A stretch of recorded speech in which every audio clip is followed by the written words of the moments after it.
Yo, we back. Another episode. Friends on a Rampage. Alright, you already know who it is. Is me, Xeno120, in here all day. Not every day, just once a day. I got my boy James back in here. Yo, I'm back in this month. We finna tee up. You feel me? Yeah. Then you got my boy Krista Hotep.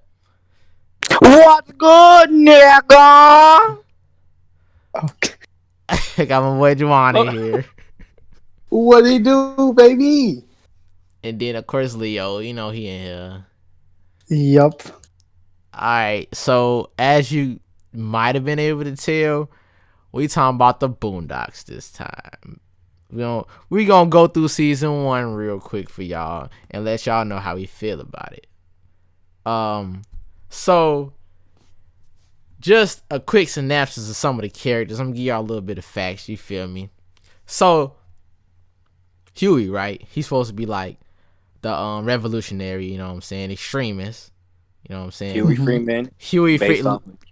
Literally, like after the civil rights activist. You already know how he rocking over there. Riley. Right. Huey P. Newton. So he's supposed to represent like the I mean, he's 10 years old, so he a child. So a lot of what he sees is gonna be like through the extremes. But like, he's our revolutionary, right? Of the show. Then you got Riley on the other hand, who like he pretty much a poser, right? I mean, I ain't saying he don't be getting down because he got hands too, but he's a poser. But he a poser. He's the 10-year-old black kid that emulates all black kids that want to emulate gangster rap and are influenced by hip hop culture. Exactly. There you go. He's very malleable to information. So when he sees stuff, he want to do it like a kid. But in this case, is more hip hop influence. Then you got Granddad, and he just old and going with the flow, and he has a lot of like old ways where he's just like, well, why should I fight it when it seems like it's a good idea? I mean, he has no energy enough to fight it anyway. But that's his character, like just like the older, no energy, just go with the flow type character.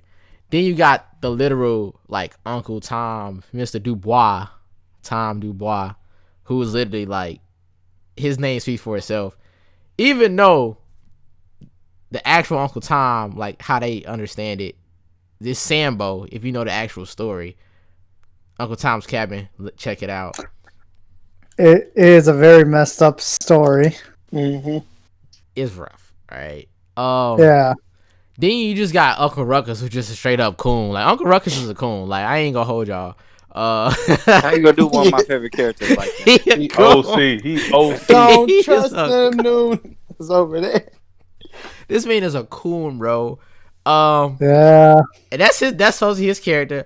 Then you got like Jasmine, who's like the half and half. She's mixed. So her dad, Mr. Dubois, then her mom is white.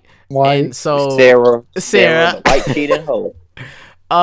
And she's supposed to represent the whole like the mixed race girl who kind of like, she doesn't necessarily like in the comics, she's actually more on her like I guess white side than she is her black side. She accepts more of her just like, oh, I want to be more like white, straight hair, blah blah blah, like fit in, different things of that nature. But that's what she's supposed to represent, like the whole like the double sides of the world, you know, black and white. And then Sarah's just Sarah. I don't really care for Sarah. She be bothering the hell out of me sometimes. Which one's Sarah again? Mr. Dubois' wife.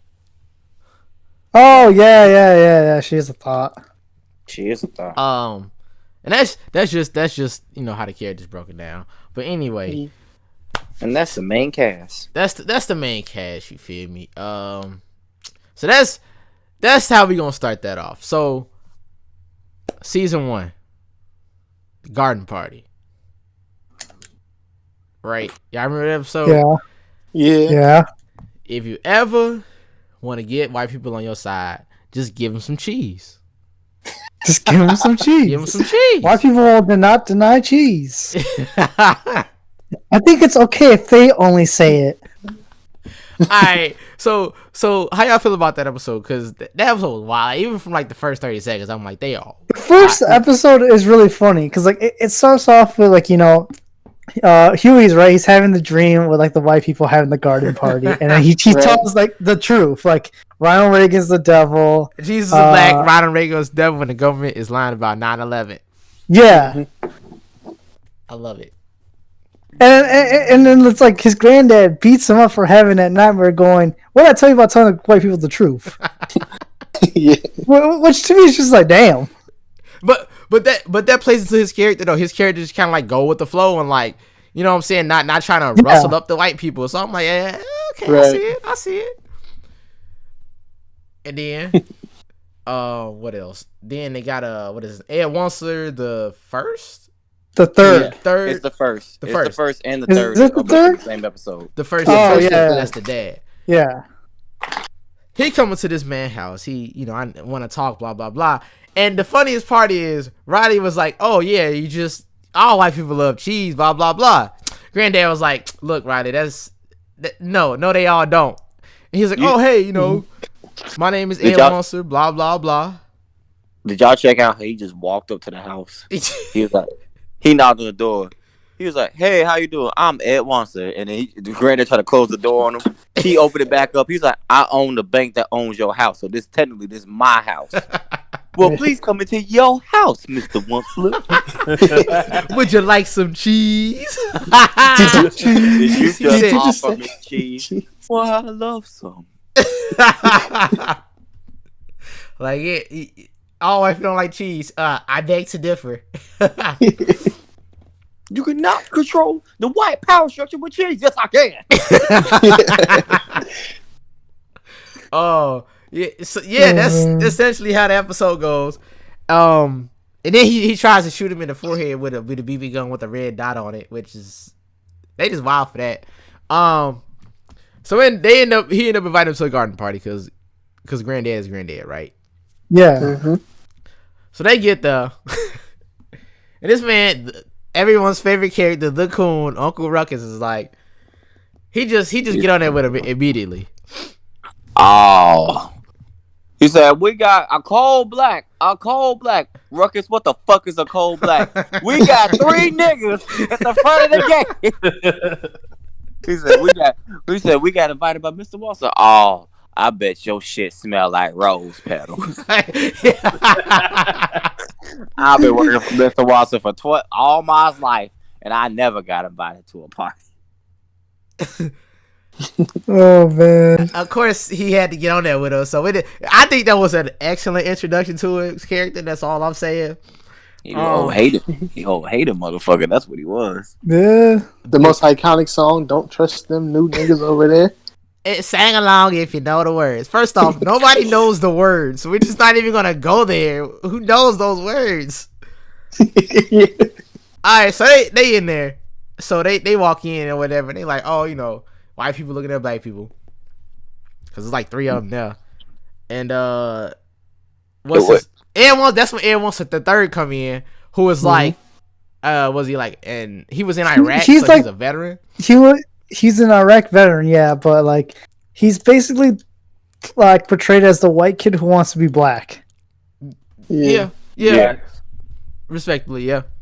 And he was like, yeah, they used to I ran out of toilet paper and I had to use my thumb.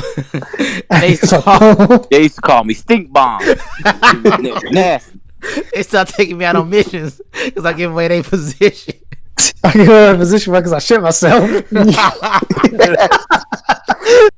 Man, rest in peace, Charlie Murphy. Charlie Murphy. Charlie Murphy, yep. R.I.P. my boy. So this man Riley dressed up like he Al Capone or somebody. He go off with Ed Wants the Third to see his guns because he Riley. He a kid. He wild. He ignorant too, but not the point. So then this man doesn't Huey get on the microphone, say a bunch of stuff, and they go. He says the same thing he said in the dream, but nobody really cared. Because they're all rich. And the thing he didn't say it in the on the microphone. He was just walking around telling people this. He's like, you speak so well. And he was so shocked. He was like, These Fuck is people wrong don't with get. y'all? Granddad tried to fight her. He's like, Granddad, these people don't give a shit. Don't give a fuck about shit. They're rich. He said, "Stop messing with the nice white people." Oh, no. And then He said, "See, they love me. I can say anything." didn't he like just say the N word or something? And it was like, I think it's like he said because he's black. What do we do? I don't know. We just clap, and it was just like, Right, and they start clapping. Yeah. She's like, what the fuck? And then that's when, of course, the most iconic song, "Don't Trust Them New Niggas." Sing along if you know the word. You know what I'm saying? I had that as a ringtone for a long time on my phone. He said, "Don't Hey, you was trust wildin'. them big nostrils You over were. yonder. Suck up so much air, make you wonder." I was wild. And then Was. my thing is, one, he was drunk. First off, he was working there. Two, he was drunk. And three, nobody knew the words. That's all I'm saying. He made it up. That's why no one. Now, why does okay? And then this man Riley ended up shooting Ed Once to the Third out a window with the shotgun because he had a bulletproof vest on. He told him to shoot him. Pull that motherfucking trigger now. Right, Okay. typical army kid shit. Right. He said, "Say hello to my little friend." Boom, blasted him out the window. He got up. What are y'all looking at? What the fuck y'all looking at? Claps. So that happens again too in later seasons. Like literally, he like what Ed would do. He would do like the most messed up thing around a group of people. Nobody would be like, "Oh my god, Ed Wensler the third, he did that," and then Ed just gets away scot free Every Yeah. time. every time. Every time. Something's wrong with them. And that's just the episode. That's the first one. All right. Now on to first off, this is this the most iconic episode? The R. Kelly one. Yes. It's up there. one of It's them. up there. It's up there. What? Yeah. Can I say something before you mention the R. Kelly episode? We gotta mention that episode 1 brought us one of the best openings of a show. What? I am the stone that the builder refuse. I am the visual, the inspiration to make ladies Yes. sing the blues. Ooh, what? Ooh, Ashuru. That Judo that flip. was a good one. Birdman hand rub, because that's a dope. Look, let me tell you something. That's a dope ass intro. That's all I'm saying. Of course.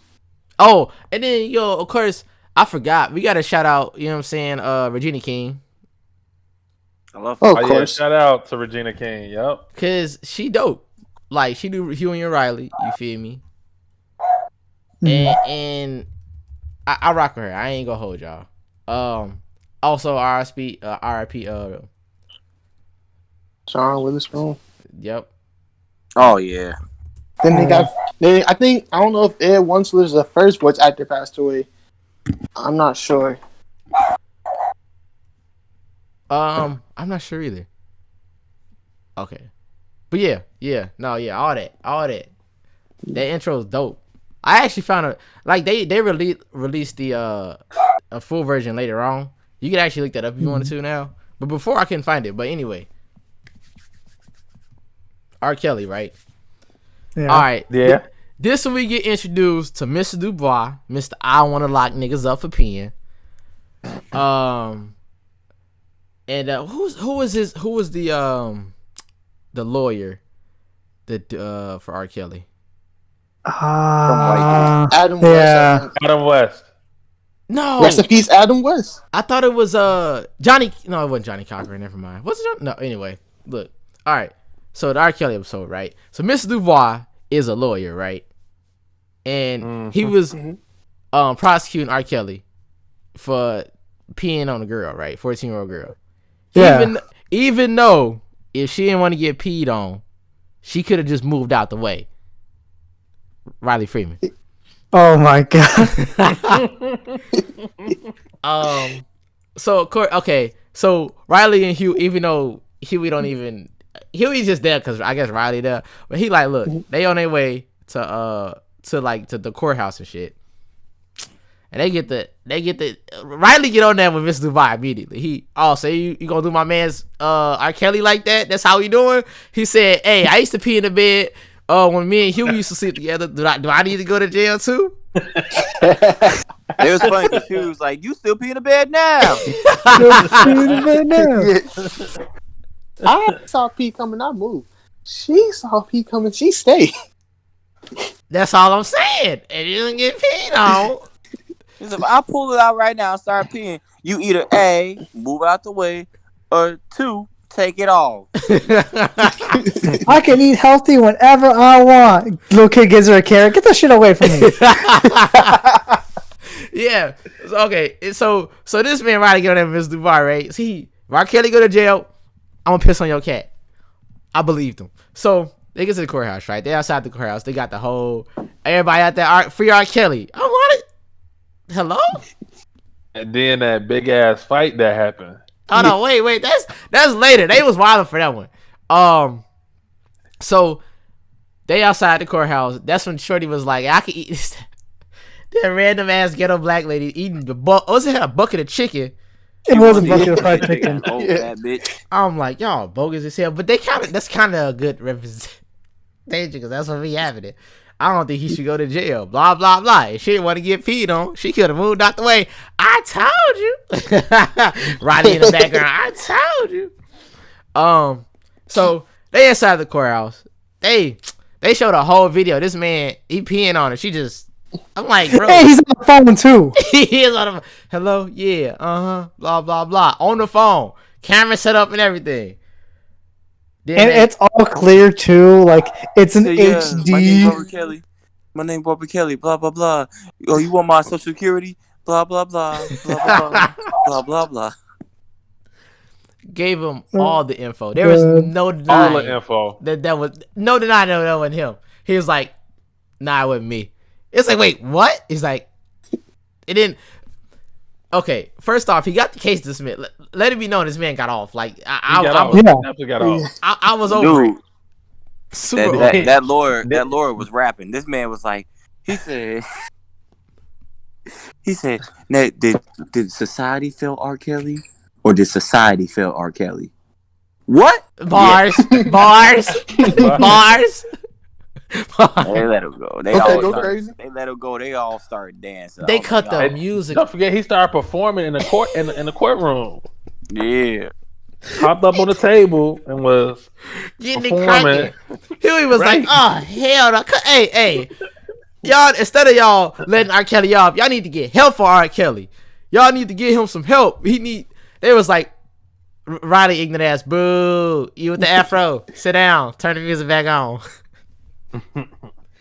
Okay, so they were talking about how if you throw a chair, was this the Gang Switch episode or no? That was the next. No, that's the episode with that's Stink Meaner's episode. Stink Meaner, yeah. Is this Wait.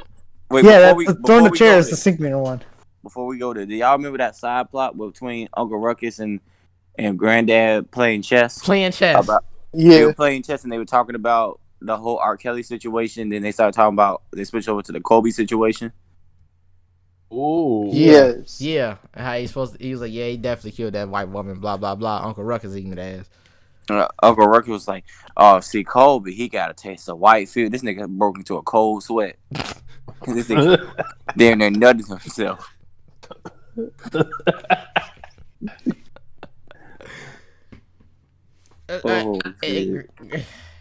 I see, and then if I'm not mistaken, okay, once they get outside, right after they stop singing in the damn courtroom, which was wild, they end up getting into a big ass brawl outside the courthouse. That was before they went in. Wait, no, I thought it was after they got out because it's before they went in. Because there were people there against them, and then the big bitch started attacking them. Hey, she was whooping their ass. It was going crazy. Hey, cause she was whooping some of them dudes. Yeah, and they was not holding it. She was definitely holding it down for her and all the black women. She was out there throwing tables. Hands. Straight hands. But alright. That's pretty much how that episode went. I think R. Kelly, look, if she didn't want to get peed on, She could have just moved out the way. Oh, and Weird as hell. let's not even mention the fact they interviewed the girl and she was like, I mean, yeah, I let him do it. I've had other people do it to me as well. Let her less famous. I'm just like, damn. Well, I feel like yeah, Riley wasn't wrong. But yeah, then we get to the whole episode. Cat Williams. Yeah, that's Pimp Named Six Black. Cat Williams looks just like him and everything. Fuck with it. All right, Except taller. he was what? Taller. Was he taller? Yes. Probably, yeah. Huh. Because like Cat Williams was kind of short, yeah. Yeah, he like 5'4", 5'5", or something like that. Alright. All right.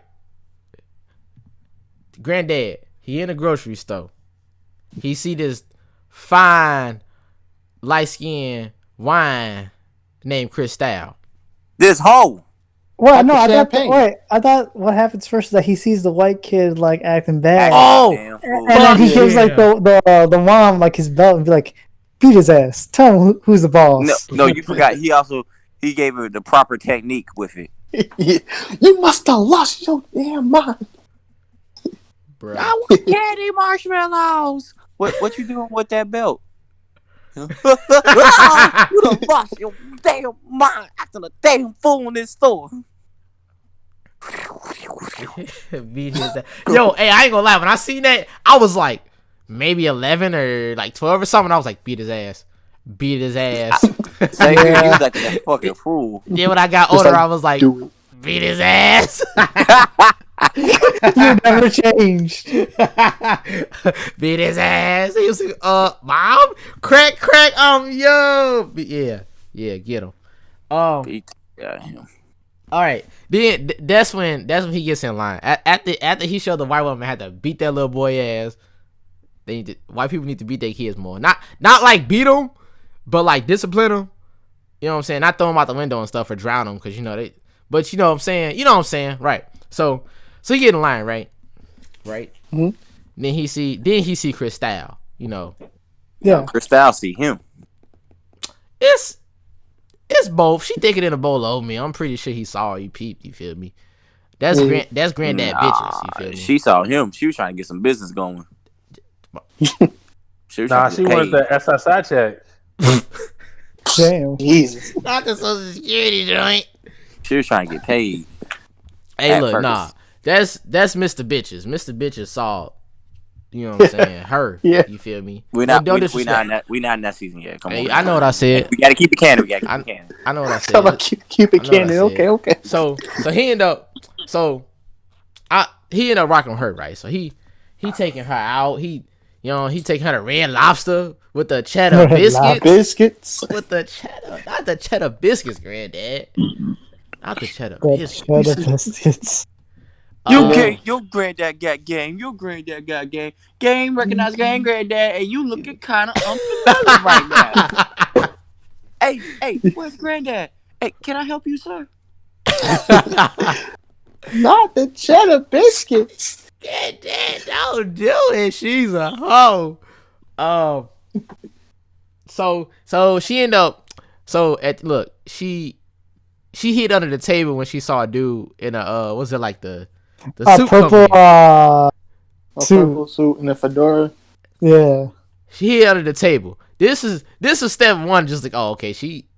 I thought she was. Did she run really, really fast in heels? Yeah. He's like, Yeah. yeah. I Does she love always the be end of that asking you, "Are you a episode cop?" where it's just like she's running on the highway in heels, In heels, bro. and he just goes, "Man, I will say she really can run in heels." Bro. Run, bitch, run. Shorty I ass. had to do prostitute underwear. Do you know how disgusting that is? So so she ended up basically living with them for like a good period of time, and then she drinking the orange juice straight out the carton. If you know anything about drinking the orange juice out the carton, you know granddad did not play that. You was gonna play that for her. Um, I could do things to your granddad that you can never do. Like what? Never mind. Know what? Never mind. I don't want to know. hey, he was like, never mind. You know what? You're right. So she on that, and they like, man, she a hoe. She a Thottimus Prime, Thotica, the exotic thought. She all them. So then, you know what I'm saying? My boy, you know what I'm saying? A pimp named Slickback. Gotta say the whole word. It's like a Tribe Called Quest. Say the whole thing. It is. It's like, So he comes to the door. Shout out to Cat Williams. He said, I think you got one of my hoes. Nah, he didn't say that. He walked up to the house and said, he said, excuse me, sir. It seems that I have lost some merchandise on this here property. Oh, there she is. Hold on, real quick. Would you rather be called merchandise or a hoe? I'd rather be called a hoe, honestly. Because merchandise, Oh, this man. merchandise sounds so bad. merchandise is just like a thing. A hoe can just be a person. Hey, look, I tried to sweeten it up. There is no sweet that shit. No. Called that bitch merchandise. Yeah, no. So he was like, hey, okay, go ahead, come on, let's make this move. You feel me? And he was about to slap Shorty, and you know, Granddad don't play that. So he got his belt. My Granddad, let me just say this: Granddad main weapon is his belt. Go crazy, right? So this man, he about to slap her. Oh shit! He grabbed his hand with the belt. You ain't gonna hit no woman in my house. He's like, what woman? Indiana Jenkins. What woman? This is a hoe. He's like, when she walked in, he was like, Cristal, who's he talking about? Yeah, Granddad. And everybody was like, she's a hoe at the same time. So, you know what I'm saying? They do their little heartfelt goodbyes and shit. She like, I'm gonna go back to school. Woo, woo, woo. I'm like, this lying ass. She lying. But, and he said, all right, I'm gonna give you 60 seconds because, you know, she wanted to. 45. And this man counted. Out loud. 4-3. 4-2. That man drive off. 9, 8, 1. All right, bitch, I'm gone. Gone. Hey, she footing it on the highway. Keeping up with his car. His car, though. For some hours in heels. Heels. And he's like, Run, bitch, run. run, bitch, run. Feel the burn. Real burn. And then Grandup stayed all night hoping she was gonna come back, which she didn't, cause you know, merchandise. He was trying Hey, yeah, that's his merchandise. You know what I'm saying? So, How y'all feel about that episode?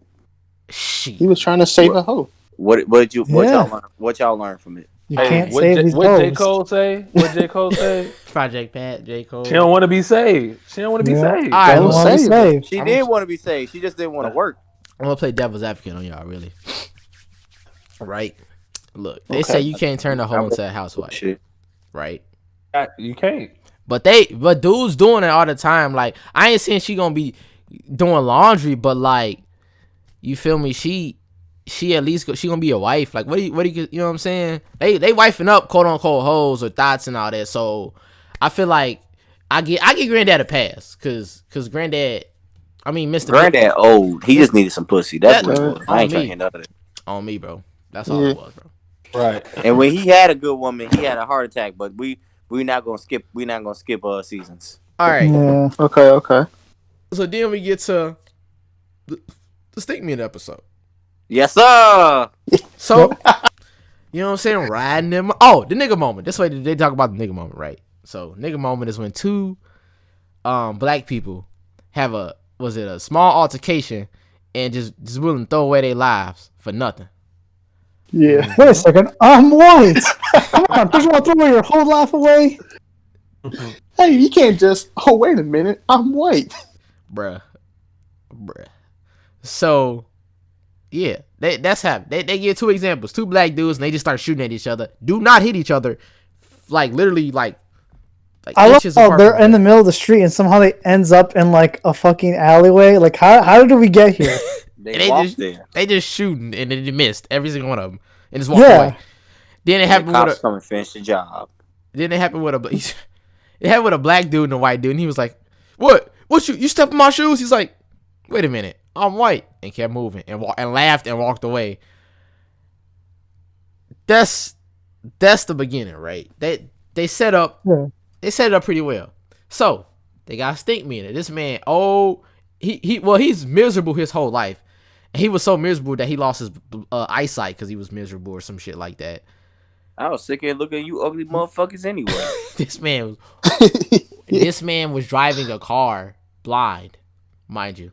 So granddad and them, they coming from, you know what I'm saying, the mall and shit, you know what I'm saying, on his big fool shit, you feel me? And then this man stink meter, because matter of fact, this man granddad was in the handicap spot, and stink meter feel like that's just his spot. So he hit his shit like 4-5 times, boom, boom, boom. He's like, I know there ain't no car in my spot. This is goddamn my spot. Crack, crack, crack. Tearing his shit up. Betsy. So hey man, that's my car. Woo woo. I smell new shoes. Hold up, before we get there, we gonna start off. We gonna read. You know I love this scene. Ignorant. That's why. He said, "Are you blind?" Yes, I'm blind. He said, "He look at Dorothy. You better have insurance, nigga. You better have insurance. And you about to pay on the document." Hold up. I smell new shoes. Oh, no, wait. Oh, yay! Stomped all over the new crispy whites. Was it all white G Fazos? They was all white. All white G Fazos. Them was the all white ones, you know. Yes, it was all whites. Step all on them joints. He knew what he was blind, but he could smell them. New shoes are like $180 pair landmine. You step on one of them, and a perfectly reasonable black man loses his mind. You gotta die. Hey, so I don't care if you blind, you about to get these hands, you feel me? So we think, okay, mind you, we thinking this man like the blind swordsman or some shit, bro. Mm-hmm. This man, granddad get to try to fight him. So granddad hit, you know how they got the little walking cane for the blind people? Granddad he hit the cane. That's why I think we knew where he was. So he dodged him and got the whoop in his ass, bro. So then granddad got beat up by a blind dude. So they Senor Pinata. They beating it. Senor Pinata. Riley was they on clowning. Big clowning. Right? So this dude, granddad, I'm about to train. Woo woo. And right here we like, oh, he the blind samurai. He actually cold as hell. Woo woo. And then granddad, he trained and shit. Here we like, look, this is not how you deal with this, granddad. At first it was working. Huey was like, no, don't do it. It's not really that serious, you feel me? Just let it pass and time gonna go on. He basically got him to react like a white dude. Yeah. Like, what's good, nigga? Then they kept instigating, and now they was testing granddad gangster. Really. That's what happened. So he like, nah, fuck that. I'm about to beat his old blind ass, you feel me? So they get there. So he like, I'm on that. We about to fight. So he like, meet me here. Woo. We about to chop it up. So they about to fight, right? He trained. Woo. They about to fight. Right? Yeah. Right.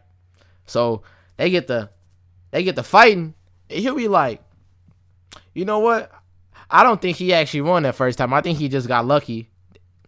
Hence him hitting the little blind stick and then, you know what I'm saying, knowing where he was. And granddad beat the dog. I mean, he dogged this man. You mean killed? He killed that man. There was no beating. He murdered him. Literally. What do you like to do for fun? Murder. With his bare hands. He murdered that man with his bare hands. That's gangsta. He did him dirty, right? So he killed him. And they're like, damn, Dan. After he won, in the background, damn, damn, granddad, you didn't have to kill the man. After they egged them on, joked about it. Hey man, I'm mad. You told me there was a fight going on. There was a chair. I'm mad now. Yo, so it's a thing where if you throw a chair, no matter if it hits somebody or not, it's just gonna start a brawl. And somebody threw a chair and they start brawling. I just keep Oh on my that God. but they was like, I want my money back. And then this man, he was doing bets and shit. So Riley. my bad, Riley. Yeah, Riley. My bad. The Ari and Riley. You feel me? So this man, granddad, just killed this man. So that's yeah. So, And then they was like, we turned into a boxing match before it's too late. so then everybody just started getting to cracking. But yeah, but see, my thing is, I feel like that's one of the mine is maybe the R. Kelly one. I feel like that's one of the most memorable episodes because it has different it has certain shit like the I smell new shoes, what's good, you know what I'm saying, and then Stink Meter just saying what's good, nyaka, like the way he say it. Everybody remember that shit. So that it got some lines in there that everybody remember. You feel me? But you know when Stinky Meaner was like, pussy, no, he said, bitch ass, fat ass, punk ass, pussy ass, bitch ass. You want to do something, bitch ass. Imagine he was spitting in his face the whole time. Yeah. Bro, right? Oh yeah, coronavirus. No, just kidding. But yeah, that episode's wild. I fuck with that Also, episode. I just find it crazy that like Tom's voice actor, like he can also voice Tom and can go and voice Stink Meaner too. In real life, They're the same voice actor? Yeah, they're the same voice Yeah. actors, Stink Meaner I and did not Tom. know that. why did I? What do you know it actually? Yeah, that's why, Makes sense. Yeah, you guys didn't know that in the. I know it's a future episode, but like when they did the when he possesses Tom's voice, yeah, that's just him like doing like the weird mumbo jumbo to make it sound like he's being possessed. But no, like that's just him like switching voices. that's dope. Oh, That's dope. Yeah. I didn't know that. I promise you, I didn't. That's dope. Yeah. But yeah. learn something new every day. Hey, you know what? And this is some good content, right? Boondocks is good content. The comics is real good too. You feel me? But the show good. Like I ain't gonna hold you.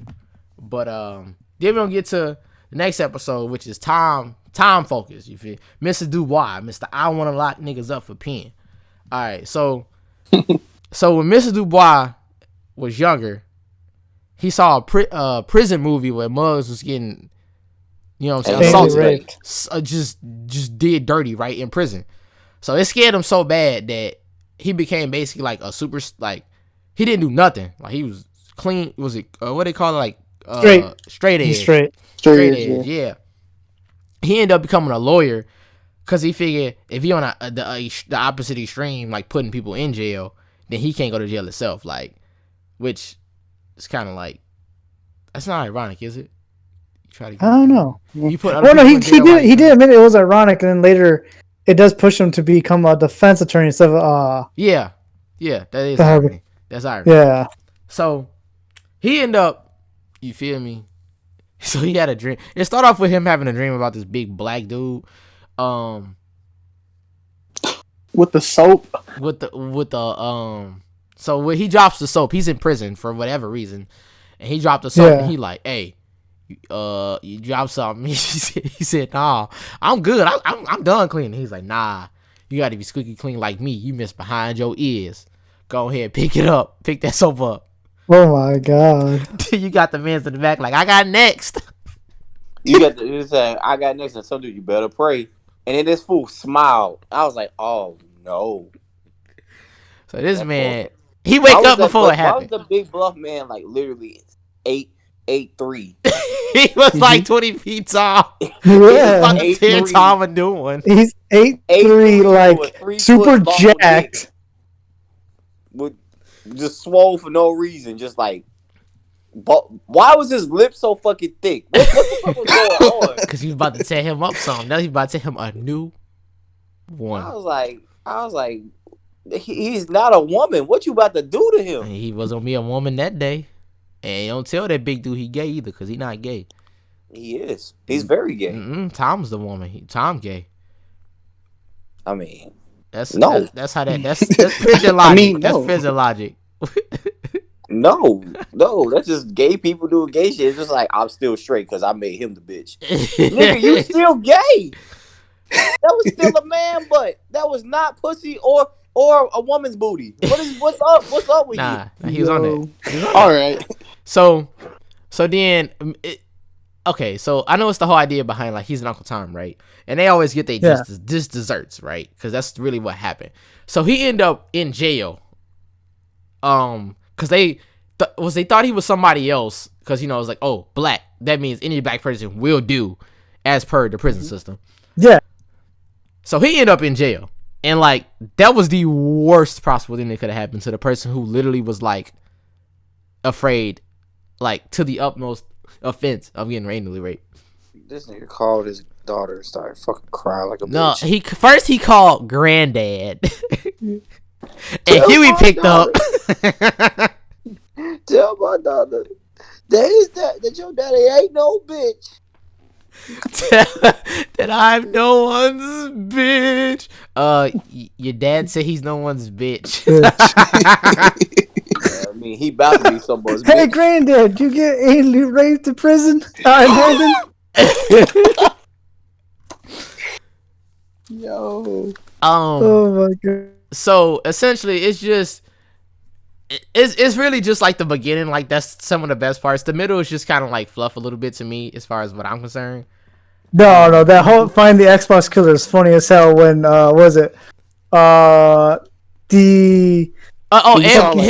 Samuel Jackson, Riley, Huey, Ed Wanser, and Jim Rummy. That's his name, Jim Rummy. yeah. They end up like, yeah, we about to go find him, right? And they end up at a damn like, I think gas station. like a gas station. No, this isn't happy yet. So the Okay. whole thing is that they're looking for the Xbox killer. They go to the neighborhood where it took place, and they're just beating motherfuckers up. It's like, damn. After like 3 hours, man, no one's seen anything. We didn't know who the killer is for 6 hours. Damn, how'd you find out? Like, we talked to people. I even drew a picture. I even almost had time to color it. When did you guys do this? When you guys were beating motherfuckers on the street? He was beating motherfuckers' asses. And they went to go harass a fucking Arab dude. No, see the funny, they did the Pulp Fiction thing where he was like, What? He's like, say what again? Say what again? What do you say? I triple dog dare you. Do you speak English? No, it's the absence of evidence. No, evidence of absence without the. You got a known, you got a known unknown, you got an unknown known, you got an unknown unknown. I was like, What? That's English. psychology. I was like, what the fuck? Hey, they had a wild. They just were just wilding for absolutely no reason, bro. Like that whole interaction was wild. Yeah. English? Do you speak it? What a language? Say it again. Say it again. I triple dog dare you. And it's like, wait, where are you guys going? His house is right there down the corner. Hold on, we getting some drinks really quick. They just started to be ignorant at the gas station. Ain't even a shootout. Like a shootout. For 3 hours. That didn't have to happen. They did not have to happen. And they got the police. They got the police on their side, even though they're the ones that started the whole thing. Take the shit off. And it just was wild. And then he and Ryan just like, we already found him, but I don't know what the fuck y'all was doing this whole time. He's just like, what the fuck y'all looking at? Yeah, go America. Go. And it's just like they weren't doing anything at all. They did nothing. That whole episode, it was funny as shit, but like it was just Tom episodes. Tom episodes only work for me when it's another factor to it, cause like I don't know, his episode's kind of boring to me. That's just my opinion. It's just me. You feel me? But yeah, how y'all feel about that episode? That was probably one of my favorite episodes. Really? It's very good. It was the most stupidest one of all. It was just them being like, all right, we're going to drag out time for being random motherfuckers on the street because they're white, they can get away with it. And then it's like, okay, man, no one's seen anything. It's like, no, we've known who the killer is for the longest time. Y'all were just too busy beating up motherfuckers. Beating people as and having a shootout at the gas station. Yeah. Okay. That's okay. I'll give you that. I just feel like it was fluff. Like I just feel like the episode. I don't know. It was the perfect stupid episode for me. Yeah, it was just straight nonsense. It's like the beach episode in the animes, just a random ass and funny episode. All right, then you got Chris' favorite episode, the Gangstalicious one, right? I fucking hate you. That is not my favorite episode. If anything, it would be the Pulp Fiction episode or the Stick Minute episode. Take that shit back, you son of a bitch. So his favorite episode, right? Gangstalicious, right? I'm going to get one of these big buff black niggas to come get you. I got that dog. That shit was so fucking he said, "What is stuck in love?" He's like, ignorant as hell. All right, so you got Gangstalicious. Who was that supposed to be? Was that supposed to be? It's look. It is a whole bunch of gay rappers. So let's just say let's insert gangster rapper who was really a homosexual. Okay, that's what he was supposed to be, right? He was supposed to be a fake gangster rapper, and kind of and he ended up he ended up getting shot, right? And he got a song called "I Got Shot." I got shot. Yeah, I got shot. So I got shot for real. He was on stage performing it. Don't help me, I'm down, please help me. Bro, it took them 30 minutes to just call the ambulance to get this man some help. Yeah, because he was performing it on stage, and they think, oh, this is a song. No, this motherfucker got shot for real. And these dummies didn't. I don't know why they thought it was vibing. Yeah, he was just vibing, bro. I'm like, why y'all didn't think that was real? They came on stage, that was real. He's bleeding. So he ended up in hospital, and Riley, mind you, that's one of his like favorite rappers or whatever, right? Because he's famous. Yeah, he like, oh, he get bitches and blah blah blah. Yeah, Gangstalicious, yeah. So he like, oh, granddad, you know what I'm saying? I'm trying to go see Gangstalicious, and granddad was like, hell no. Even the name gay as hell. This nigga named himself Gangsterlicious. Gangsterlicious. Yeah. I never thought about that, but licious? Why the fuck you call himself Gangsterlicious? I like how in an interview before he got shot, Gangstalicious said, "I'm never gonna get shot again." Breaking news. Gangstalicious has been shot. He's like, yeah. Again. Yeah, you know what I'm saying? I got shot that one time, you know what I'm saying? And then I was like, you know what I'm saying? But they ain't never gonna happen again, you know what I'm saying? Yeah. I'm good though. We all good. You know what I'm Breaking saying? news. Gangstalicious has just been shot. Again? Again? It's that one dude on TV. He was like, "Yo, I made it. Let me call my homie. Yo, you see me? Well, no, I ain't got your money, nigga." I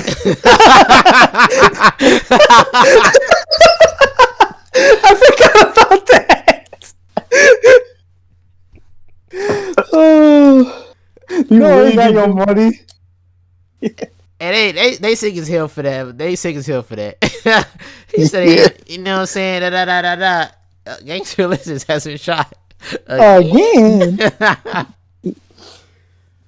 Oh my god. Okay, so Riley trying to get to the hospital essentially, right? So if you know anything, you're not supposed to drink the orange juice out the carton or leave it in there, right? So Riley, he was on that shit. So he said, I'm gonna drink it right in front of granddad ass. And I can't believe you just did that. And they whooped his ass. Then he sent them to the store. He said, I'm gonna go straight to the store, take this payphone. This motherfucker had not a cell phone, but it was like a portable payphone. Like this motherfucker was huge. You talking about that brick? That brick. Whoa. That World War II cell phone. That motherfucker was surviving. That's Nokia. Nah, you need one of them joints, you boy. Portable payphones. Yeah, that's how you really, you know what I'm saying, stay out of the way of the FBI. But anyway, look. So he like, hey, go straight to the store. That do not go to this hospital. He's like, all right, granddad. So his monologue, I went straight to the hospital. So he get there. Can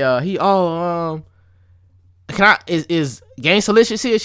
Who are you? I'm his illegitimate love child or some shit. And she's just like, oh, okay, and then just gives him the room. And just give it to him. I was like, that's fucked up. It's fucked up. That is fucked up. It's real fucked up, right? So he go up there. He talking to Gangsta-licious. Yeah, you know what I'm saying. Now this man got scared when he walked in, so you know that wasn't gangster. He talking to him. Yeah, you know what I'm saying. Do you wanna stay here with me and talk to me? He's like, yeah, Gangsta-licious. I love to do that. So they talking and shit. So he the dudes that shot him, they on their way up there because they about to murk him, right? Because they trying to wait, doesn't that happen later? Wait, I think we're remembering it wrong. Because isn't it like Riley goes to see it, like finds out like where he's gonna be before he gets shot again, and then before he gets in the hospital. So he's in he finds where he is, like he's hiding in the bushes to go see what's going on. And he sees Gangsta get shot, but before that happens, he witnesses the kiss. No, that's later on. You're talking about the next season. Yeah, that's later on. Oh, okay. This his first interaction with him. Oh, okay. Yeah, he went downstairs. He was like, hey, where's the security at? He was like, what security? I'm supposed to have security. I got shot. there is no security.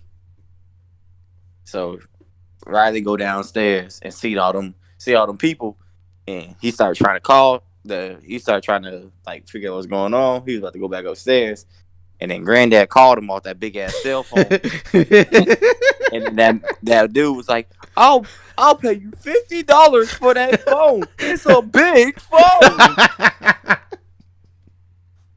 And that's how we got to what y'all was talking about. Oh. No, because he initially went upstairs and he went back downstairs. That's what I'm saying. Yeah. And then the dude like on the IV is he really wanted his phone.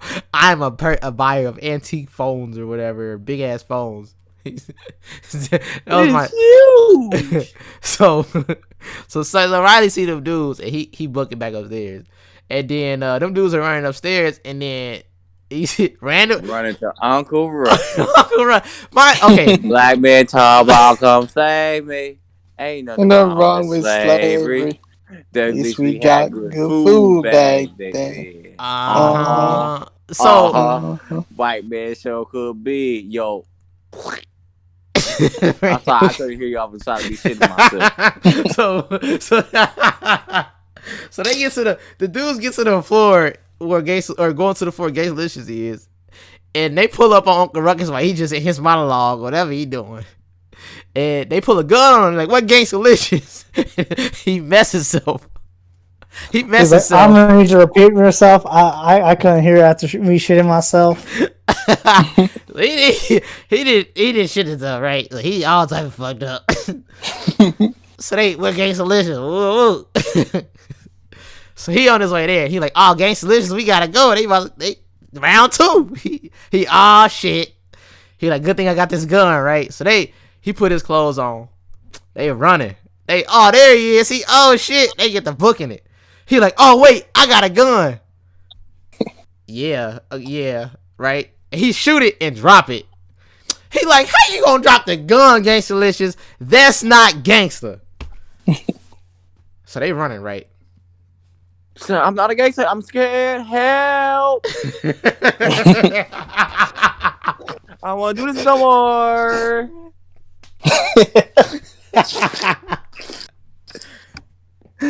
Oh my god. Jesus. Then they get into a cab, if I'm not correct. If I'm not wrong. They stole the car. They did steal the car. They stole the car, right? Chris. Yeah. What happened on the rest of this episode? I don't remember the middle. I don't remember that. They was running. They crashed the car, and when they walked up on that motherfucker, they tried to open up the door. He rolled up the window, and they was like, "Open the car." The other, and they threw him in the back of the trunk. He's like, "See, I told you he crazy. He crazy." Oh, yeah, they get to a car chase. Yeah, okay, yeah. You right. And okay, yeah, they threw him in the back and they took him out to wherever, like outskirts of town. Yeah, or they whatever. went out to the forest. So they took him out, right? Mind you, Riley shouldn't. Got this nigga naked. Right. Riley shouldn't have been there. I don't know. They did. Riley just there, like, what the. You know what I'm saying? So he's like, "Come on, man, don't kill Gangsta-licious, man." And he's like, "Hey, got nothing to do with you, shorty. It's that thuggin' love." Over here, busted swap, boy. I threw up. My dad's a kid. I threw up. Okay, they got this man Gangsta. When you hear that, it's something about Doug and Love. I'm sorry, what? My whole body threw up. I was disgusted. I didn't even want to watch the Boondocks no more for like 2 weeks. Look, they got this man Gangsta-licious butt naked. They about to kill him, right? They don't kill me. Don't kill me. I'm sorry. Whole time. He said you was just a thing over the road. I needed something. I'm sorry. Okay. So whole time, the people that tried to kill him the first time, part 1 and 2, different man, but that was Gangsta-licious, like what do you call them? One night stand type shit, groupie type shit. So I guess. But he was gangsta gay, like it's Gangsta-licious. He was most definitely fucking different booty holes everywhere. Yeah, and he got attached or something. He was my bad. Attached. Not different man booty holes. He was most definitely the bottom. Yeah, he was the receiver. He was definitely getting his fun fact. All right, so he. Yikes. So he, right, that was his whoever, right? So he like, I'm about to kill him. He first kissed him, and he bust some slob, right? And Riley see that, and he like, nah, Gangsta-licious. You want to throw up? That shit disgusting. Riley passed out because he like, that's the gay shit. So they end up, he like, all right, y'all ready to shoot this man? Get to shooting at him. Miss every shot. While he was crying, shooting at this man. Butt ass naked. Blindfolded. With his, and he got away somehow. Handcuffed, running for his life. He got away. Booty butt ass naked, running for the forest. Wait a minute, what happened? And they were like, oh man, we suck. And he ran. He fucking ran. He booked it. I was like, all right, fuck it, I'll take it. He's like, I'll take it, fuck it. And he got out that jam. And then Riley broke up later, went home, got his ass beat by Granddad. Because Granddad was like, what the fuck are you? And where my orange juice at? See, that's what happens when you get in an abusive relationship with an abusive boyfriend. And you decide to go give that twat waffle up to somebody else. Twat. What? Wow. Man. Well, my bad. That's for women. He decided to give up his man pussy to somebody else. His booty hole. His pussy. His pussy. Jesus. But yeah, man. How y'all feel about this? Your favorite episode, right, Chris? So how you feel about that? I fucking hate you bastard. I know my dad. It was nasty as hell. Yeah, that was a wild ass episode. There was only one part that I liked out of that. That was Uncle Ruckus. Yeah. This man Chris randomly said that shit when they back for all the time about, hey man, ain't nothing wrong with slavery. Did not expect it. Laughed. I cried like tears, actual tears, because that shit was random and funny as hell. Because I don't ever remember him saying that until he said it, like repeated it. All right. So then we get to the Christmas episode, which that's one of my favorite episodes. It has one of my favorite lines, right? So they got Santa Claus. So this is a Jasmine episode, kind of, sort of. She's in it, right? So she's like, oh, I believe in Santa, blah blah blah, and Huey's like, oh, that's some bullshit. Jasmine, stop it. So. And Riley trying to get all his gifts because he's like, oh, Santa Claus, you the man. Where was our Christmas gifts at? We was in because they from Chicago. When we was in Chicago, we was in the hood when we were struggling. Blah blah blah. You gonna pay what you owe. You know what I'm saying? So, dear Santa, use a bitch. Oh wait, my bad. Use a bitch ass nigga. Okay. I heard you hide extra security at the ball, Santa. That's a real bitch move. Oh, I'm coming for that. What you owe, Riley Freeman. dear The Santa stalker. So this man, okay, so it start off with this man Riley basically attacking the mall Santa, and then Jasmine there and Huey there, and she's like, "Oh my God, he attacked Santa," blah blah blah, and Huey like, "All right, whatever." So that's when then they transition it. So Huey does the play, right? Was that the play one? Yeah, that's the play one. Yeah, it was the play one. Yeah. So he ends up getting a chance to recreate Jesus's birth. Yep. Harambe. So they got a funny ass teacher, Harambe. All right, so he gave Huey free reign to basically make a black Jesus, right? Like a play. So he hired Quincy Jones.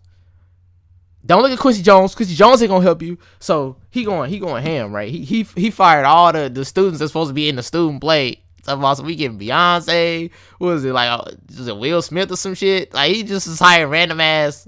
Like, do we have money for that? How does the school have this much money to do this? Like, I'm just real talk, like trying to figure that shit out. Whitney Houston, and they were doing it. They was doing it too. That's the crazy part, bro. I don't know, but this man Huey's storyline was wild. But my second favorite line was when he was like, "Don't look at Quincy Jones. Quincy Jones ain't gonna help you." So then that's when Riley, you know what I'm saying, sent his famous letter, Santa, bitch ass. You feel me? So then they got this other Santa, right? This is my favorite scene. So it's mall time, you know what I'm saying? This man Riley walking there with some BB. Was it the BB guns the first time or the first time, right? I think it was BB guns every time. He had the BB guns, right? So this man Santa see him. So a girl was sitting on his lap. A little girl. He used that as a shield. Hey, can we talk about how decked out the BB guns was? Like, facts. With the lasers and everything, like the attachments. Hey, them BB guns. Hey, he had that motherfucker. You know what I'm saying? Red light. You know what I'm saying? Extendo clip. You feel me? And Santa was mad too. He was like, "Y'all ain't just help Santa out." No, wait. No, this man had Scully and a bandana around his face too. And he get to shooting at Santa. No, wait. That was the first time they was like, "Oh, you gonna watch Santa get his ass beat? Y'all ain't shit." Santa just swore. Hey, Santa was mad as hell, but that second time he wasn't folding. He put that girl in front of why Santa? That was funny as hell. That was my favorite part.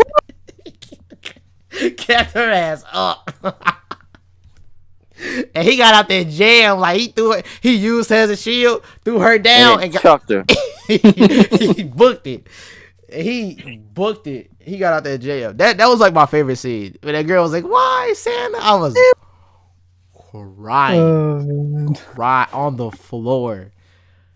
And then that's when like Huey has, he just doing his thing, trying to get his Black Jesus shit going. And then the third time they had motherfucking Uncle Ruckus at this man. Uncle Ruckus was playing Santa. They said, "That's not Santa." Oh my god, you're right. That. Yeah, like, that's not Santa. Down with the false Santa Claus.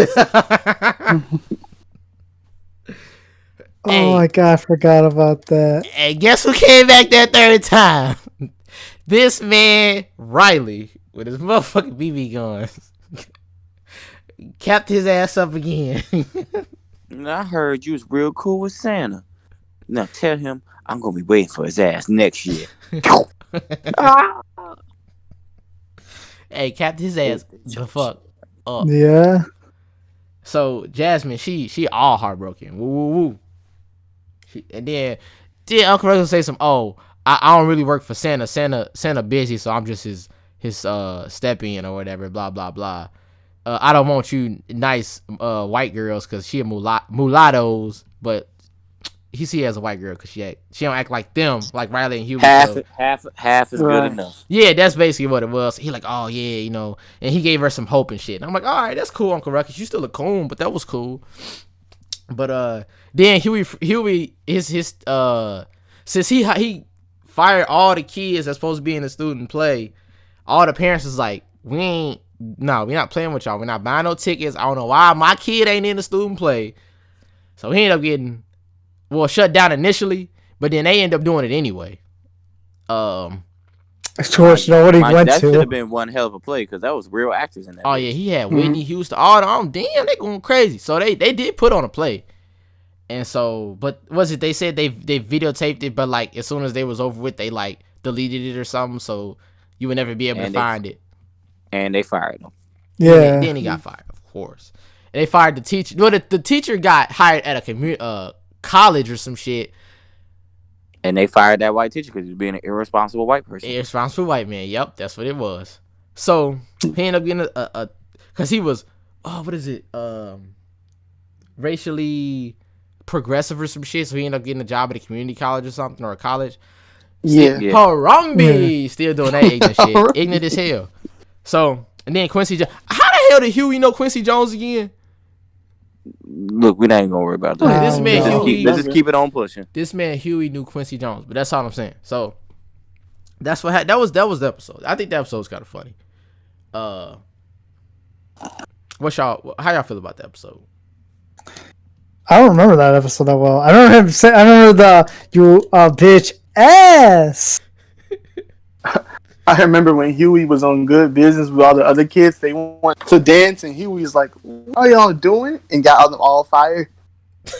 Oh, y'all fired. Don't look at Quincy Jones because Jones ain't gonna help you. It was a decent episode. It was decent. I like it. Yeah. There was no bad episodes of Boondocks, to be very honest. Yeah, that's fair. In the first season. My first season, yeah. All right, so then we got the real episode. All right, the real. All right, so this is the one where Huey gets shadowed. Is that the one where he got the agent that was following him? Right. Yeah. That was that episode. Yeah, that was that. That was it. The real. Yeah, and then that's when what is it? Granddad was Riley faked like Granddad was blind and was end up on Pimp My Ride, because then they end up fixing up the car. Yeah. All right. That was some ignorant shit right there. It was ignorant. The whole episode was ignorant. Yeah, it was essentially just Huey had like a shadow. It was like some white CIA dude, but it really wasn't. It was a figment of his imagination because he was No, it wasn't. That was a real person. I thought it was because he was overly paranoid, and it was supposed to be like a projection of his paranoia or something like that. Not at all. I didn't know that. The dude was literally there. He's like, I could be that, but I'm really not. He was a real dude. Oh, I did not remember he's a domestic terrorist. Oh, you right. Yeah, Huey is a domestic terrorist. I forgot about that. So yeah, okay. I don't know. I don't know. In my head, he wasn't real. Yeah, that nigga was 100% real. Okay, yeah. So basically, go ahead. I was gonna say, and technically, them doing that is like was a nod to them talking about basically the hip hop police, where they will literally have certain people shadowing certain people who are influential like in society, especially people of color. Like the Boule or something. That's a parody of that. Would you say the Boule? No, not the Black Boule. Like I don't know if you remember this, but Tupac was talking about the hip hop police and how they would be following him. I know what you're talking about. Yeah, I know what you're talking about. Okay. Yeah, it kind of contradicts over with the same thing that happened with PvP Newton, with the white people following him, the CIA following him, same thing with Malcolm X and certain things like that. Okay, that's what that was. See, I didn't never like attach those two things. Okay, so that's a good breakdown because I didn't get that. I probably need to go ahead and rewatch it for like the 5th time because I watched season 1 so many times. I love season 1. But basically the episode just you got Huey getting followed, Riley finessing, trying to get Pimp My Ride, and then he had a homeless shelter in his house. Is that I might be on season different season. No, I think it's a different season. No, he most definitely had a homeless shelter in his house because he had to lie so they could build a new house for him. Oh, yeah, that's what happened. Oh, for real? Right, Okay, yeah. overdoing it at that point in time. Yeah, he was just finessing, trying to get a brand new everything, but ended up backfiring horribly. So once they was fixing up what's her name? Dorothy. Granddad? Dorothy. They was fixing up Dorothy. They was like, "Oh, we got your new car," and it was like, "Oh, it looks so nice." Wait a minute, I thought you was blind, and it was like, oh shit, and so everything just fell through. So shit hit the fan. And they was like, you know what? Give me your goddamn car. So they took the car. They was redoing the house. There was a big ass hole in the house. And then Huey still had the CIA agent just fucking there while they were just wilding out. So in the end, essentially they end up bringing the car back because they end up like homeless because the house shambles. So they brought the car back. They was able to sleep in the car. And what else happened? I can't think of nothing significant minus that. Yeah, I don't really remember much of that episode other than like, you know, the Pick My Ride stuff and Huey getting followed. So yeah, that was that episode. Pretty simple. Pretty quick. Wasn't bad. Mm-hmm. Wasn't bad. Then.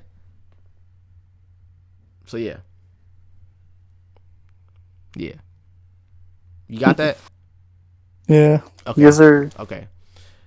So then we got my favorite episode of the season,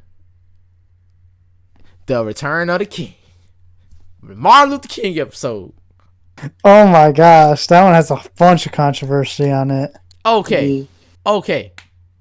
My favorite episode.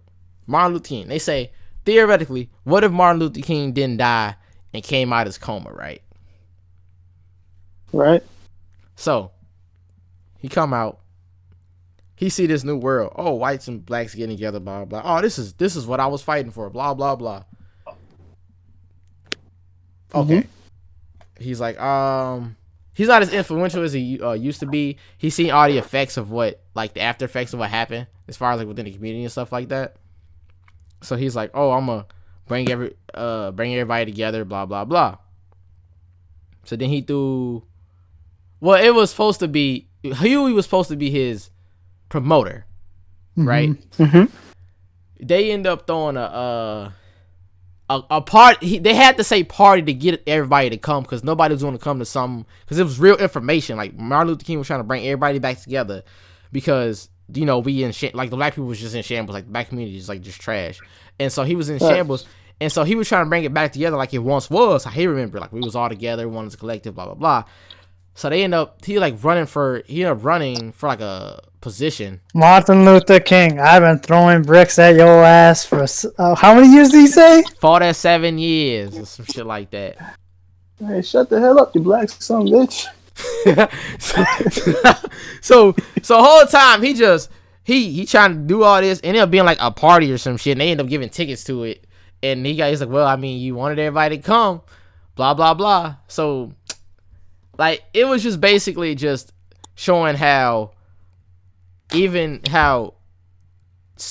much damage has been done to the black community to where even if you have one of the leaders that's been here for a long time who actually made positive effects toward it to come back, it's still we still be hard pressed to be a bunch of ignorant, dumb motherfuckers who just want to party and not take shit seriously.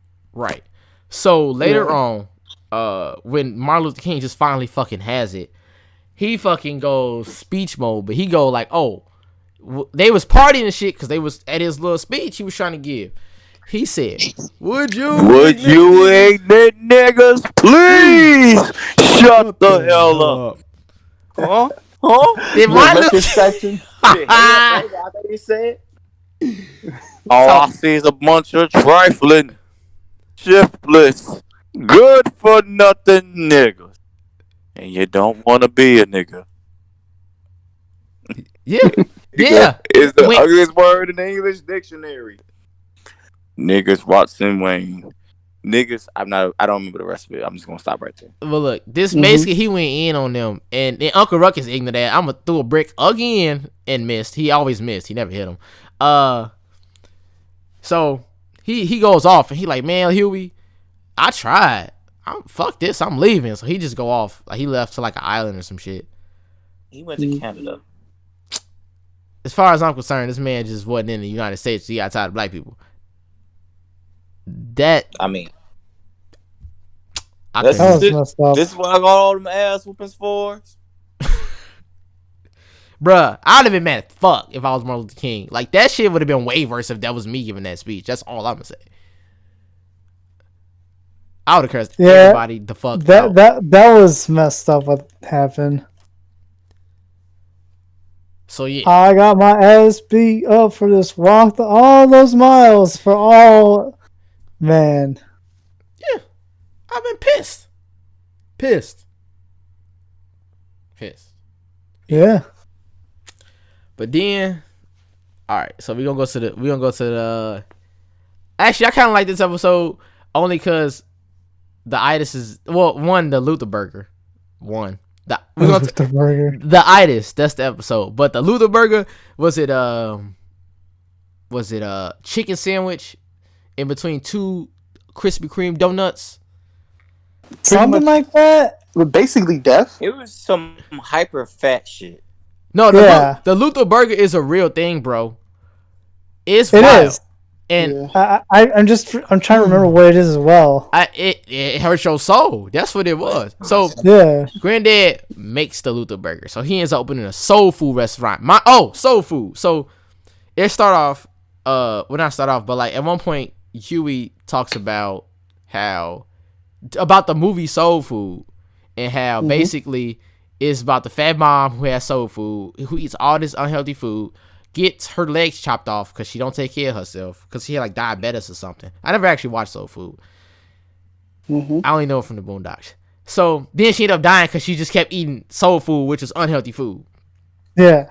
And he was trying to explain that to Granddad, who opened this basically soul food restaurant, which is causing people to get fat. He is in a all black or all white neighborhood with a soul food restaurant, causing these white people to get obese to the point of like destruction. So the restaurant, then the Luther Burger was like the spotlight item, right? So people will come for that, and they would have after you eat, you could rent a bed out so you can go to sleep because the itis is when you eat and then you get sleepy. Yeah. So, it ended up having to shut down because a lady got so fat she had a heart attack. Or no, she got liposuction because she was too fat. Then she sued. Then at the end they gave her one more burger and she ended up dying from a heart attack. And don't forget, it took them 30 to 40 minutes to get there because it was technically a ghetto. Yeah, right? Yeah, because of the soul food restaurant, it was considered a ghetto. So they did the play on like how cops don't come, or it takes longer for cops to come to like minority or ghetto or hoods than it would like a white neighborhood essentially. Yeah. So she and died. Also, it was all one big ploy by Ed Wilson the first, just so he could buy some land that was a historical landmark. Yeah, but because it lost its property value and like its thing, he was able to buy it. Yeah. It was like, wow, I didn't know. It's like Metal Lock Lemon Park. Wow, I didn't know Metal Lock Lemon died. Who's Metal Lock Lemon? I'm like, oh my god. Talking about some gotcha, bitch. Got your bitch. No, just kidding. So yeah, that was the episode. I actually really wanted to try Luther Burger for a long time. Then I realized that is not good for your health. Oh no, it's not. For sure. I like that episode because it definitely from what I took from that episode is like, maybe the foods that we are eating is like, black people, it's not as good, and if you eat so much of soul food, you probably just die of it. Yeah, I honestly see, it's crazy because they came right after the King episode, which that was one of the most, as far as messages goes, in my opinion, one of the best message that they had next to the nigga moment. And then eating healthy and shit. Do y'all remember what that Mexican dude said? And the episode when it came to soul food, talking to granddad, basically him telling he was like, "Yo, all this stuff is literally slave food. Like it's all the scraps of everything that the masters didn't gave y'all." And then they was like, "How do you know this?" He was like, "I took an ethnics class in college." African American history. He said ethnics class. He didn't say Did he African. say that? Oh, okay, my bad. Yeah, he said that. But yeah, He said ethnicity class, or some shit like that. yeah. Oh wait, yeah, that dude. I forgot about that dude. I like that. It was just a random Mexican character. You never see him again. He was washing dishes. That's literally what he was doing. But he has like the best line in the whole. You know what I'm saying? Like the best lines in the episode. You feel me? Minus Huey. Yeah. Minus Huey. That's because the show was the entire show was so jam packed full of information that people just don't pay attention to it because it was made from comedy. I remember when they were like when Ed and Robert were about starting their whole restaurant. That same dude, he asked Mr. Wensler, "Are we fired too?" He said, "Not the Mexicans." This one girl was crying. She said, "Wait, I'm half Mexican." Ed Wensler said, Not the legal Mexicans. In the back you hear "Ole!" Ole! He's crying. Like what the hell? Yeah, they was wilding on that episode. But yeah. Then okay, so they got the Return of the King, right? Good message. Then you got the itis. Okay, yeah, good message. Then they got Let's Nap Oprah, right? Where Ed Wensler and Jen Rummy. That was just another ignorant episode, like the fucking Tom one. It was just supposed to be ignorant, like haha laughter. That's all it was. Yeah. So there's some information in there. There's always information. Yeah, there's always some information, but like Ed Wensler, Jen Rummy, and by proxy Riley, because Riley's ignorant, right? He following them. Decide let's go kidnap Oprah. Because no one takes us seriously. Because no one takes us serious, right? Huey was like, "You're not going to hang out." Mind you, they start off fighting. They start off with Huey beating the shit out of Riley. No, low key, Riley was. He wasn't beat up. He was doing some damage though.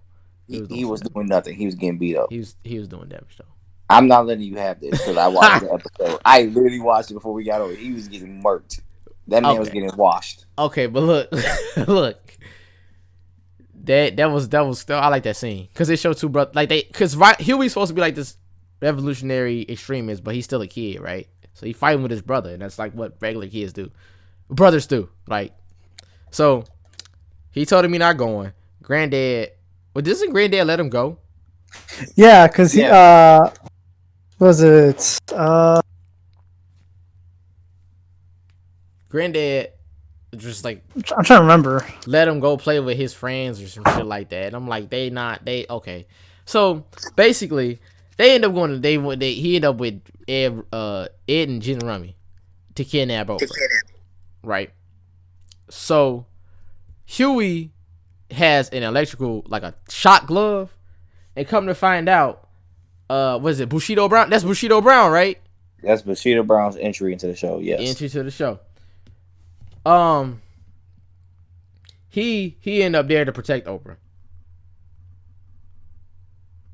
And so they find Huey takes the electric gloves and they end up boxing. So while Ed Rummy and them going through the damn studio or the book club studios or whatever. It was the TV show studio, I think. So they running through that bitch, right? They run into Bill Cosby room. He like, putting pops in. Put your pants up. I can see your underwear. Oh, these kids nowadays. So they end up doing that, and Huey's just boxing with Bushido Brown. Like, I'm like, okay, Huey, go crazy then. You feel me? So they just wilding. Then they end up kidnapping Maya Angelou, civil rights activist Maya Angelou. Then they had to take it back because that wasn't Oprah. And that episode was just them wilding out, right? And then Riley ended up, Huey ended up getting, first off, Huey got beat by Bushido Brown, but it wasn't fair because Huey's a kid. Bushido Brown's a martial arts expert. And a grown-ass man. Hey, that's Grandmaster Bushido Brown. And a grown man, and a grandmaster. So, So then he grabs Riley and he get the I told you not to kidnap Oprah, right? Oh, I got something for that. And he ended up dragging him home, beating his ass, right? I still love that. It's just like there's only one person who was able to leave a hand on Oprah's door. They say Bushido Brown kept that hand. I think I just shat myself. Oh, yeah, that was just like another like random ass ignorant episode for Jin Rami and them. Yeah. But Bushido Brown was dope. I like how Riley was. Huey was definitely getting up, like he was getting whooped on, but he was getting some good hits in. That's all I'm saying. Right. Yeah. So yeah, that's that. Just 2 good episodes, like good messages, and then of course you got the message there, but it was more or less just Ed Rummy and them just being ignorant. Yep. Then you got the Riley Was Here episode, when he was doing murals and stuff. That was a good one. You said it was or wasn't? That was a good one. Oh, because it showed that, like, okay, there's clear talent, I guess, would it represent in the black community, but it's holding yourself back. That, like, you're doing, like, you know how he's doing the graffiti. He's just writing his name. It's like you could do so much more than just writing your name. Yeah. Yeah. He teaches them about just using your talents for other more than just one thing. Yeah. When he demonstrates this, he's like, okay, like, go ahead, like, write your name onto the thing, and you're gonna hate it. And when he writes his, like, name really big, it goes, okay, everyone took credit for your artwork. You don't write your name if you're gonna do this. Mm-hmm. He was teaching them the art game. Yeah. That dude was a terrorist. He was also a terrorist, but he did have a good message. Although he was like a psychopath, his goal was to teach Riley, and his goal was to teach Riley that, like, oh, you have so much more talent than just writing down your name and, like, doing this message. It's like, who's this message being sent to? Like, what is the meaning towards it? And Riley just goes, oh, I just like doing it to do it. And it's just like, okay, then if you just like doing it to do it, like, nobody's gonna care. Big facts. I just thought that was, like, a really good message going around. I like the message. The episode have itself some meaning to your art. Yeah. I definitely like the message. But I think it was, in my opinion, I think it's one of the most, like, less memorable episodes.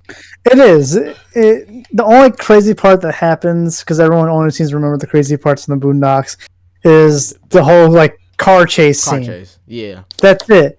Other than that, like, it's a pretty strong message. It's like, hey, kid, like, there's so much to you than just, like, want to be, like, all this. Like, there's a whole world out there you're just not exploring. You're limiting yourself. Facts. But yeah, that's that episode. I don't really got much to say about the episode. Leo kind of talked about that episode pretty well. Yeah, like, I don't know. I think that's a pretty influential episode that tells you to, like, you know, don't hold yourself back. Like, the worst person who's holding yourself back is you. Yep.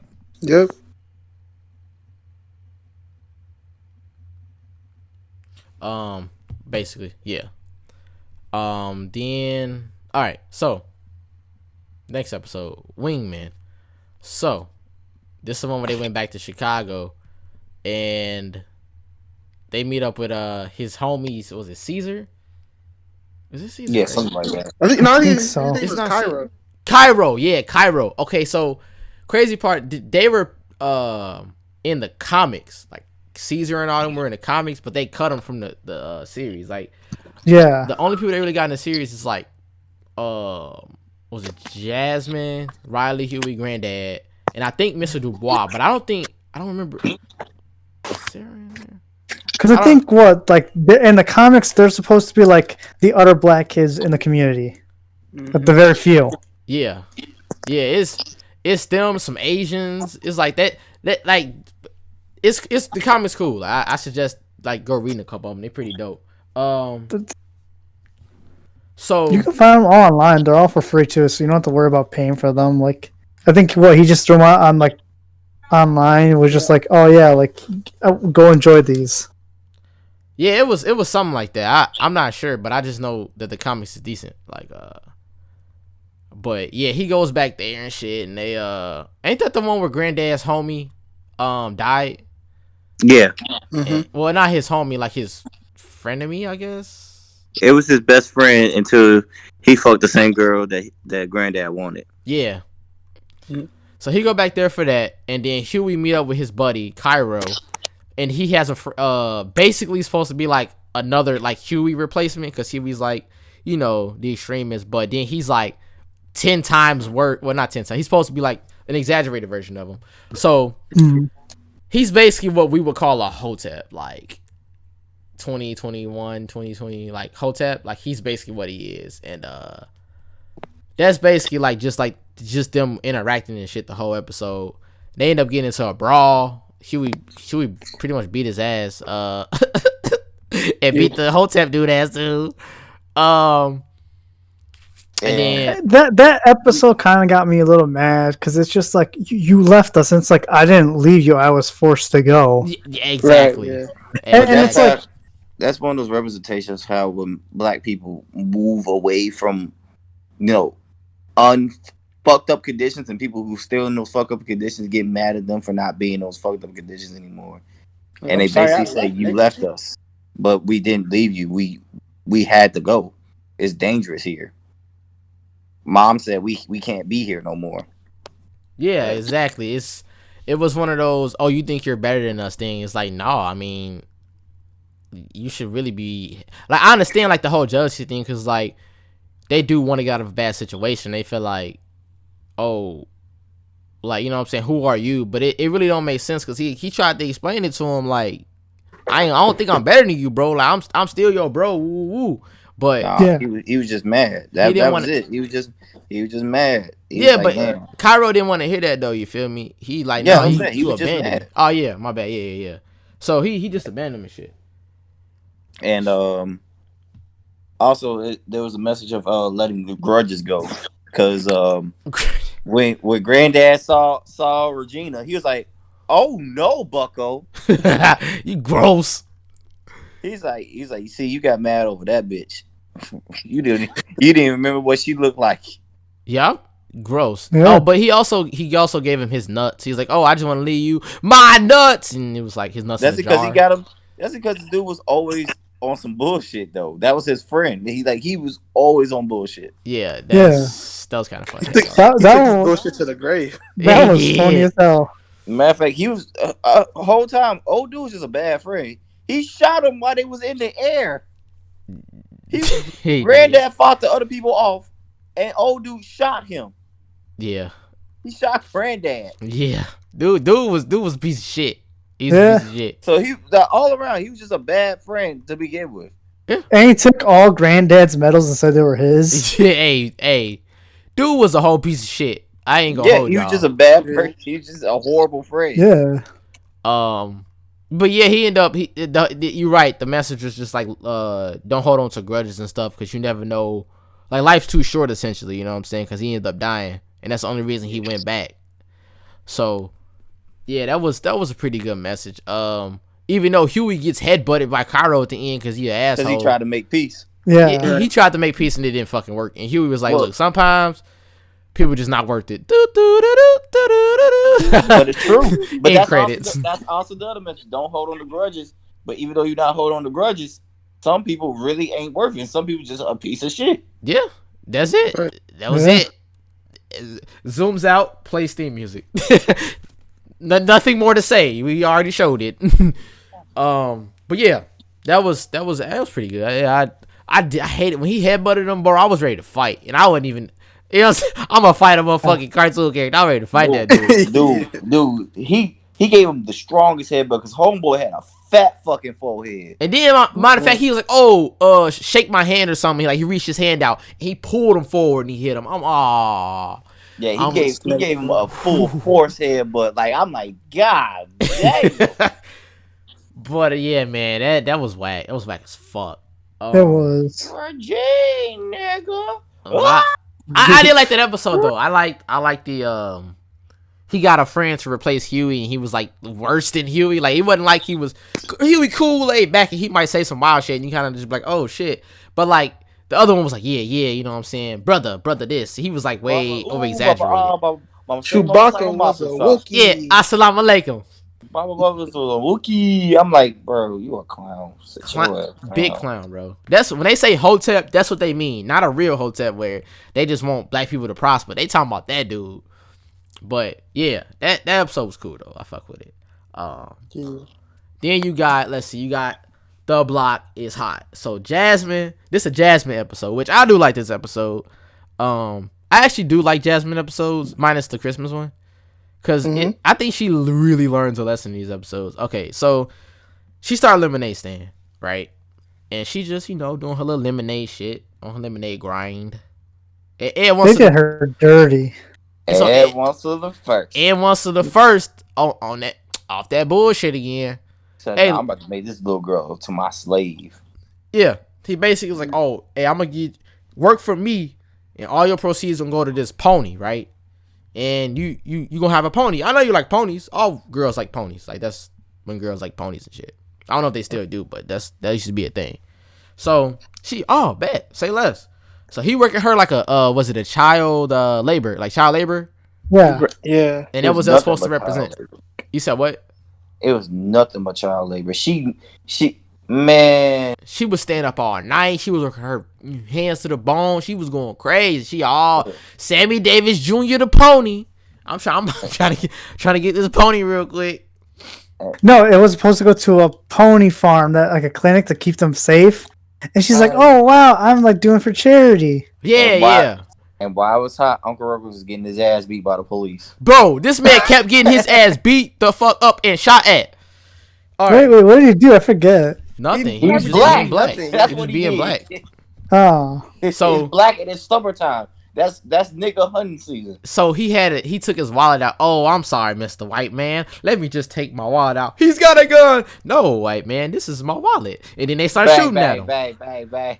And then for whatever reason, Huey just knew that it was gonna snow because he was walking around with a snow jacket. Jacket and a scarf on. Like, why the hell do you have that on?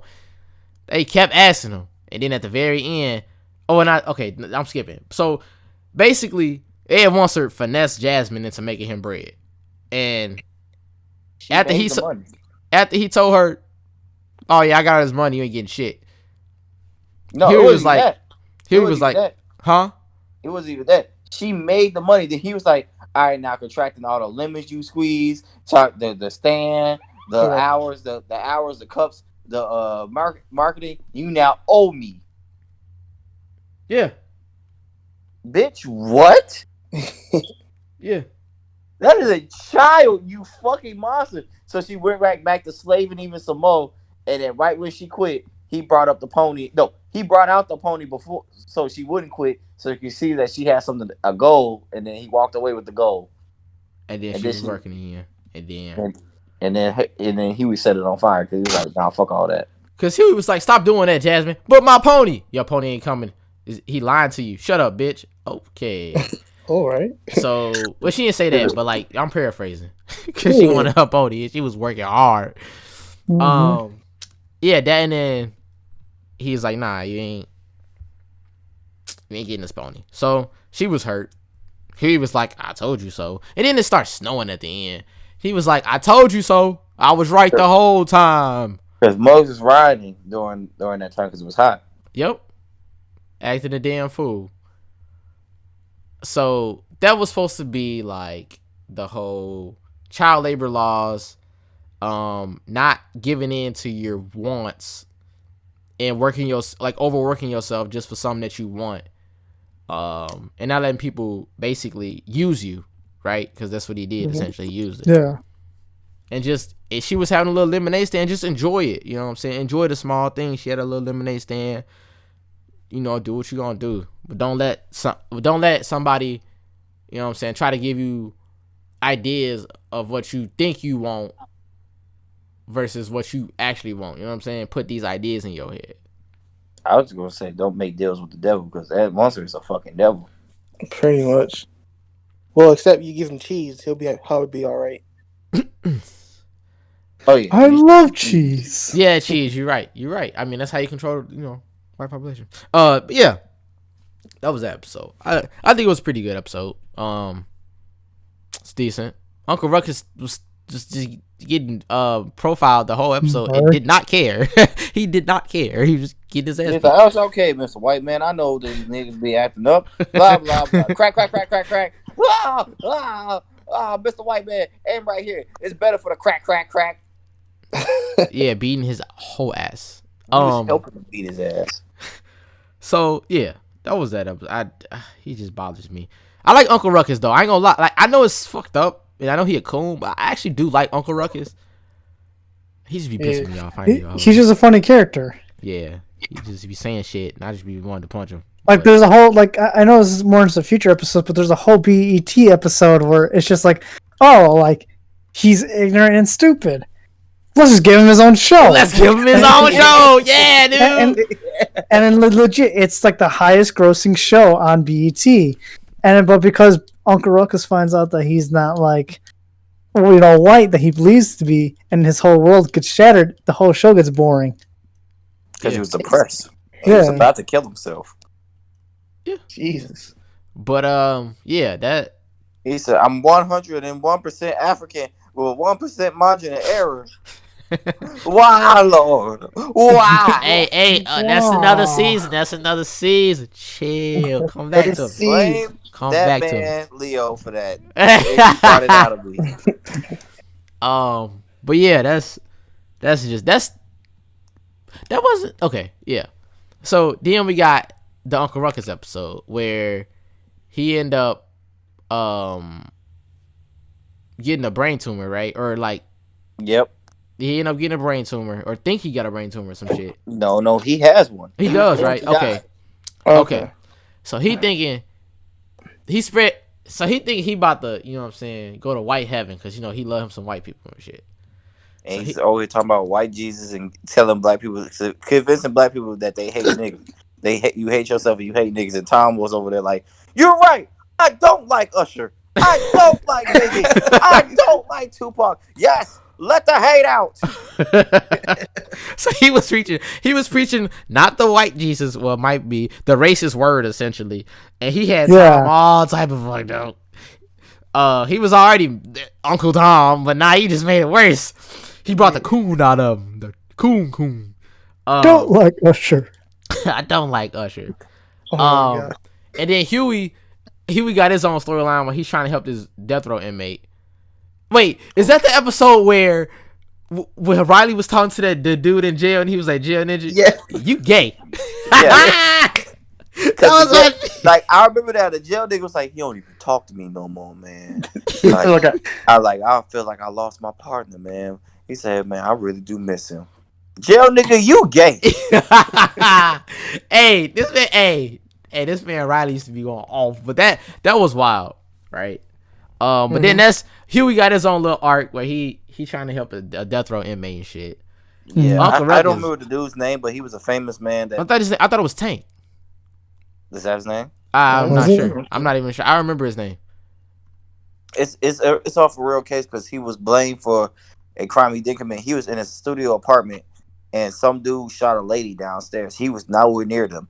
The police came in and arrested him and said that he was the murderer. Shabazz Milton Burrell.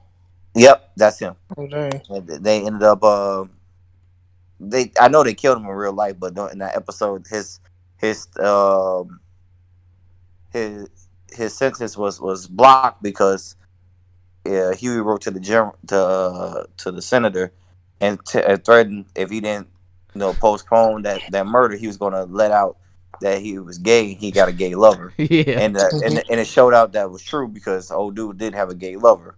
And he was like, tell Raul we can never meet again. Yep. That was Huey's thing. Shabazz was a part of the Black Panther Party. Like he was supposed to be like an intern. Oh, so that's why he was framed like that. Yeah, that's was the whole thing. Damn, he should have went out with a blast and he was like, man, I know you're trying to kill me anyway. Fuck it. all right, I'm gonna attack the police right now. You might as well kill me right now. You never have me in prison, fucking my mental up for hundreds of years. No, So yeah, fucking and that's when that happens. That's his storyline, right? yes. Talking about some Raul, we can't meet again. But coincidentally, the same time Uncle Ruckus got struck with that lightning bolt that killed this tumor is the same time it cut off the power to the prison so he wouldn't get killed. Electrocuted, yeah, because Uncle Ruckus gets electrocuted, Yes. and then yeah. So hey, all's well is well. I would say all's well ends well, but Uncle Ruckus still at home. But you know what I'm saying, I still like him though. You know what I'm saying? He's one of my favorite characters. That's because back for all time about slavery. That shit is funny as fuck. Yeah, it is pretty fucking funny. But yeah, that's pretty much that's last episode they have. I would like to just ask, what was y'all favorite episode of the season? Mine's the Martin Luther King episode. Period. Like that's my shit. Which one do y'all like the best? I'd say my favorite is the R. Kelly episode. Boo, Because Afro. Because he's good. Because honestly, most of it is just like it kind of the message that I got. That remember Huey was in the courtroom. Everybody was dancing, and he said, "Yes, the government conspires to put most innocent black men away, but R. Kelly is not one of them. If you want to get R. Kelly you want to help R. Kelly, get him some help. Introduce it to some older women." And I feel like that message is always camcorder. hide his camcorder.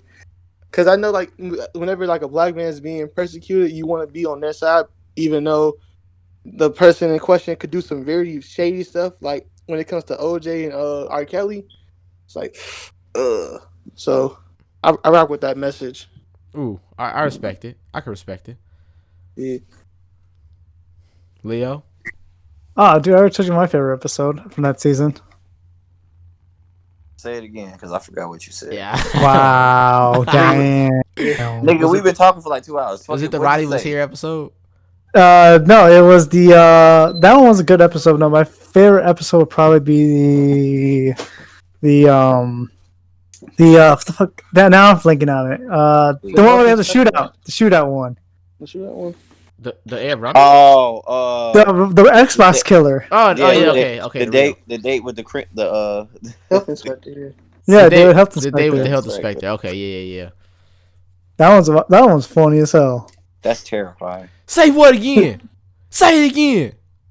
You What? just clean behind your ears. You said. You didn't clean behind your ear. That shit's Oh my god, terrifying. that was terrifying. Yeah, he did. He looked crazy as hell too. He ain't like no regular eye. He looked like his eyes was crossed or some shit. It was wild. They were crossed. He was 8. He was 8'10". He was super tall. Like Buff for no his thing reason, was with a dragging. 3-foot long dick. His thing was dragging. He's just like, you clean behind your ears. And then one dude just has to comment in the back, "Oh, I'm next." Oh, I'm And next. He said, one dude said, you better pray. And the next one said, I'm next. What? Next. All right. So, Chris, what's your favorite episode? It either has to be the Stingman episode or the King episode.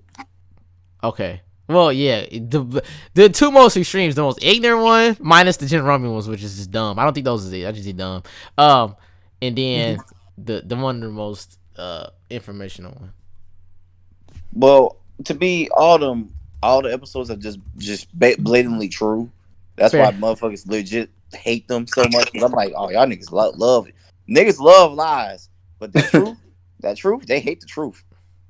Tell me the truth. I lied. Take it back. Lie to me.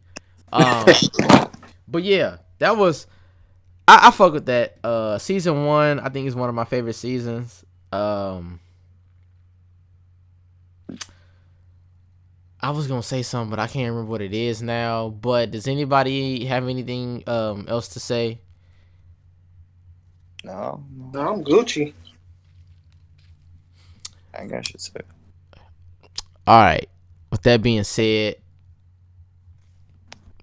We better out. have insurance. We are out.